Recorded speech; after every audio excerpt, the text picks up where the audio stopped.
अस्सलाम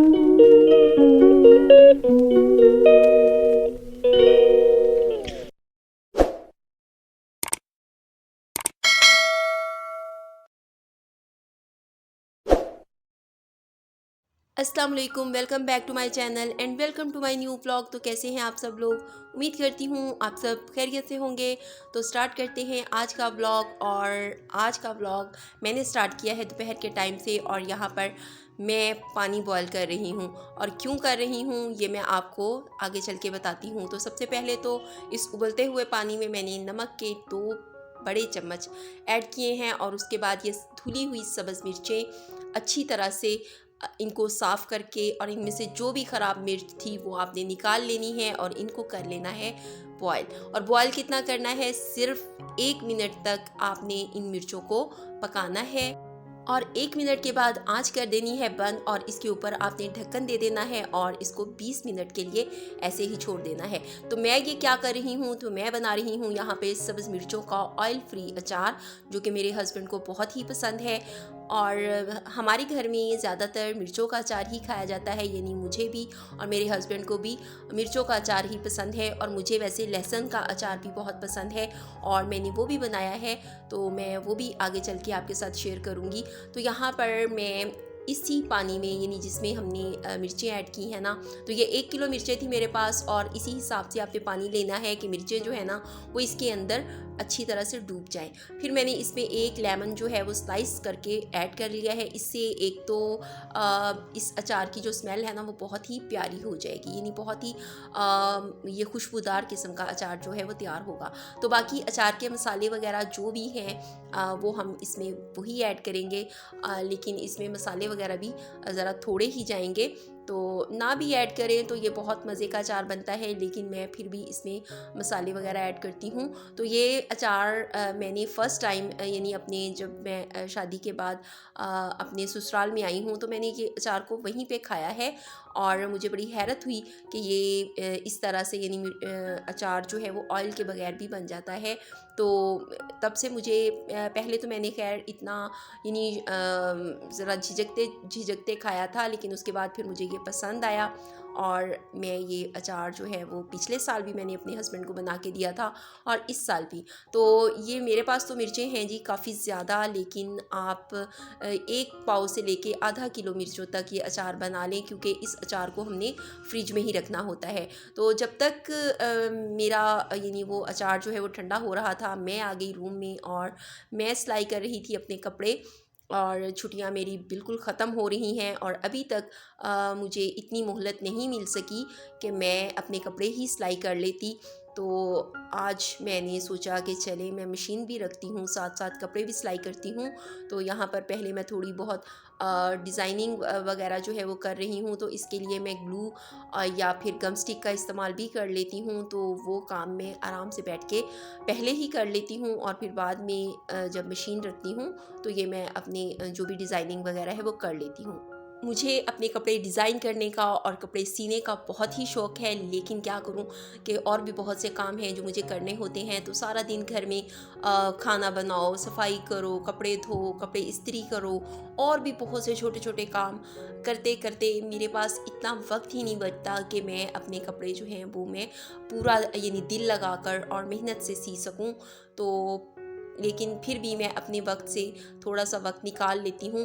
तो ये भी कपड़े मुझे शादी से पहले ही स्टिच करने आते थे, लेकिन फिर शादी के बाद से मैंने कभी ज़्यादा कपड़े अपने स्टिच नहीं कर पाई, क्योंकि मेरे पास इतना वक्त ही नहीं होता था। तो मेरी छोटी बहन मेरे कपड़े वगैरह स्टिच कर देती थी, लेकिन अब मैं उससे नहीं करवाती, तो अब मैं खुद ही अपने कपड़े स्टिच कर लेती हूँ। और इसकी भी रीज़न है, इसकी रीज़न ये है क्योंकि जब मुझे आते हैं तो फिर मैं अपने इस यानी टैलेंट को ज़ाया क्यों करूं। तो इसलिए फिर मैंने सोचा कि ख़ुद ही स्टिच कर लेने चाहिए, ज़्यादा बेहतर है। तो इसलिए मैं फिर आज आहिस्ता आहिस्ता अपने कपड़े जो है ना वो स्टिच करने स्टार्ट कर रही हूँ। और ये तकरीबन 3 साल हुए हैं मुझे अपने कपड़े खुद से सीते हुए। तो मैं खैर बहुत अच्छी डिज़ाइनर हूँ, लेकिन वही बात कि टाइम नहीं है, तो जब टाइम नहीं होता तो फिर डिज़ाइनिंग में इतना दिमाग भी नहीं लगाती।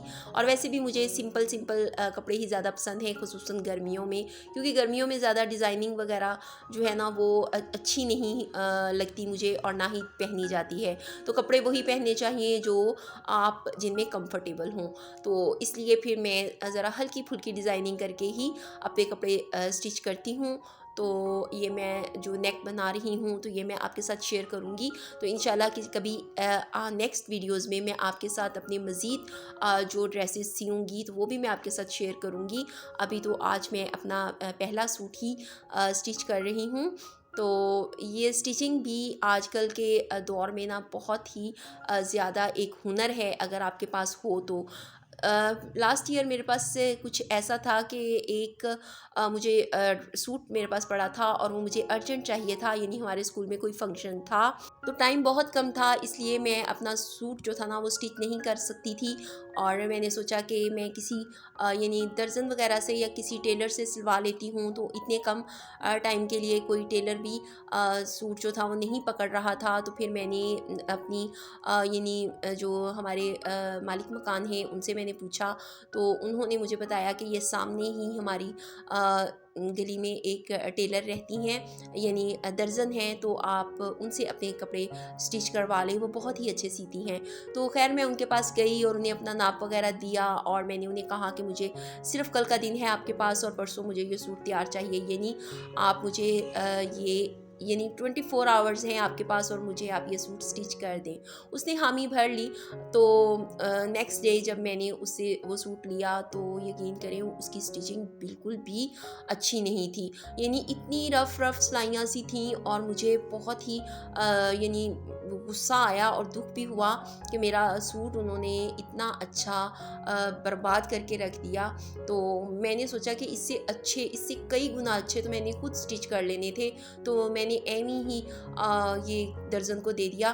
तो खैर इसलिए फिर मैंने अपने इस यानी जो टैलेंट था ना इसको मैंने ज़ाया नहीं होने दिया और इसको मैंने फिर से कंटिन्यू कर लिया। तो यहाँ पे मैं आपको अचार दिखा रही थी मिर्च का, चनों का और लहसुन का, और थोड़े से मैंने इसमें आम भी ऐड किए थे। वैसे आम जो है ना वो हमें इतने पसंद नहीं है, तो लेकिन फिर भी मैंने थोड़े से इसलिए ऐड किए थे कि मिर्चें और लहसुन वगैरह जो है ना वो थोड़ा सा खट्टा हो जाए। और ये अचार मैंने फ़र्स्ट टाइम ही यानी खुद से डाला है। इससे पहले यानी मेरी अम्मी ही अचार बना के देती थी, लेकिन इस बार उनकी तबीयत कुछ इतनी अच्छी नहीं है, तो इसलिए फिर मैंने ये अचार खुद ही बनाया और ये बहुत ही मज़े का अचार तैयार हुआ। तो यहाँ पर जी मैं बना रही थी अब शाम का खाना, यानी रात का खाना। पता नहीं शाम के टाइम बना रही होती हूँ ना तो इसलिए शाम ही मुँह से निकल जाता है।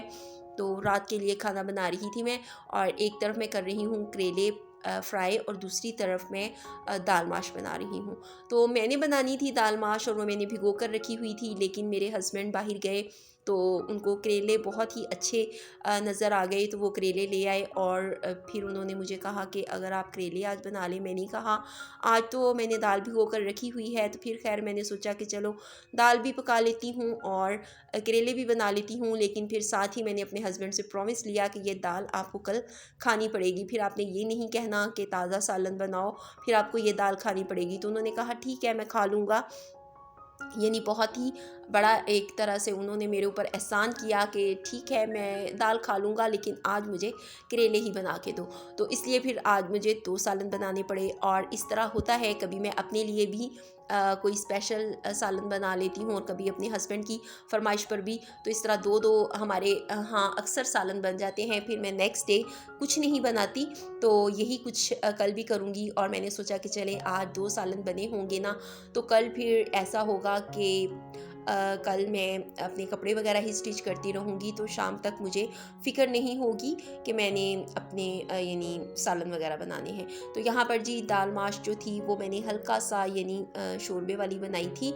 और ड्राई माश की दाल मुझे तो बहुत पसंद है, लेकिन मेरे हस्बैंड वो इतने शौक़ से नहीं खाते, तो इसलिए उनकी फरमाइश थी कि थोड़ा सा इसमें शोरबा ज़रूर रखना। लेकिन खैर अभी मैंने इसे और पकाना है, यानी अभी इसे थोड़ी देर के लिए मैंने दम पर रखना है, तो ये जो पानी है ये सारा थोड़ा ड्राई हो जाएगा। और अभी मैं इसमें ऐड कर दूंगी सूखा धनिया और गरम मसाला, जो कि मैंने ज़रूर ही ऐड करना होता है किसी भी सालन में। तो साथ ही इसमें मैं सब्ज़ मिर्चें भी ऐड कर दूंगी और फिर इसको मैं 10 मिनट तक हल्की आंच पे पकने दूंगी, क्योंकि अभी दाल में थोड़ी सी कसर है। माश की दाल जो है ना वो जल्दी गलती नहीं। हालांकि देखिए मैंने प्रेशर कुकर में इसको अच्छा खासा टाइम दिया था, लेकिन उसके बावजूद ये नहीं गली। तो इसको मैं अभी थोड़ी देर के लिए मज़ीद दम पर रख दूँगी और तब तक मैं बनाती हूँ रोटियाँ। तो यहाँ पर ये देख लीजिए दाल मेरी हो चुकी है तैयार। इसको मैं करती हूँ डिश आउट और इसके साथ ही आपसे लूँगी इजाज़त। मिलूँगी अगले व्लॉग में। टिल देन टेक केयर, अल्लाह हाफिज़, bye and thanks for watching.